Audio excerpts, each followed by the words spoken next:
বেটি কুত্তা মারিয়া কুত্তার 8টা বাচ্চা মারিয়া অনেক বেটি জেল আসলে কিন্তু তোমার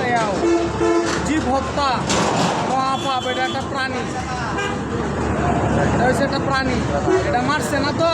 এটা মারিয়া হের বলে বিয়ে জানছে আল্লাহর কি লীলা কুত্তার বাচ্চা মারিয়া বেটি জেলে আবার বেটির জেল লয়ে যাইতেছে বলে একজন বেটির কুলো নাকি বাচ্চা আবার এই বেটি কইছে যে যা জিগাইছে আর কি যে সাংবাদিকরা নাকি বাঁকারা জিগাইছে যে কুত্তাটা কেউ করতেছে ঘটনাটা কি পরে কইছে যে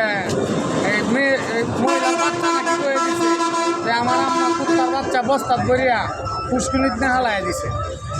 মানে পরে মামলা হয়েছে অ্যারেস্ট হয়েছে ঠিক আছে জীব হত্যা মহাপাপ এগুলা করণ যেত না এই যে একটু ভুলের লাগে অনেক মহিলা জেলে গেছে একটু ভুলের জন্য কি ধরার আছে এটা কি বাড়ি সম্পত্তি নিছে গা ব্যাংকের টেয়া নিছে গা নিছে না কিন্তু ওই যে কোয়ালে আছে যে লজাইব এটাই হাসা